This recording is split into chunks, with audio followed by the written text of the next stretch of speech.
1 ივნის ბავშვთა დაცვის საერთაშორისო დღე აღინიშნება. დღევანდელ დღესთან დაკავშირებით სანზეიმო ღონისძიებები მოეწყო თელავის ბაგა-ბაღებშიც.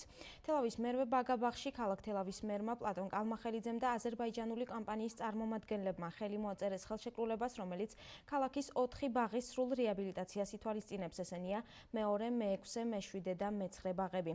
ხელმოწერის ცერემონიალის შემდეგ მერი და სტუმრები ღონისძიებას დაესწრნენ და პატარებთან ერთად ტორტიც გაჭრეს. რეაბილიტაცია, რომლისთვისაც 1.200.000 ლარია გამოყოფილი, ბაღებს 3 თვის განმავლობაში ჩაუტარდებათ. განახლებული ინფრასტრუქტურით და ინტერიერით ბაღები პატარებს სავარაუდოდ უკვე ახალ სასწავლო წელს მიიღებენ.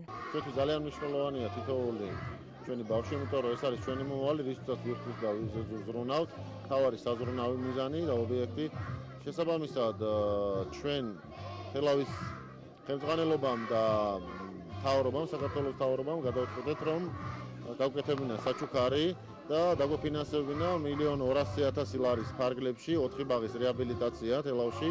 რაზეც მოვაწერეთ დღეს დოკუმენტს ხელი ამ ბაღების реабилитации დაწყებაზე.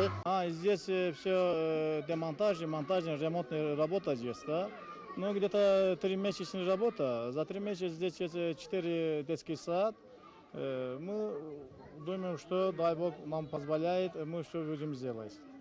გეგმა პედაგოგების გადამზადებას, გარკვეულ მეთოდოლოგიაში იქნება თუ ახალი პროექტების დანერგვას და ახალი მეთოდოლოგიის დაგეგმას. გარკვეული ცვლილებები გვექნება, ანუ ის რომ ბაღებში სათანადო პირობები შექმნათ, რომ ყველა პატარისთვის საინტერესო, ბედნიერი, მხიარული გარემო შევქმნათ.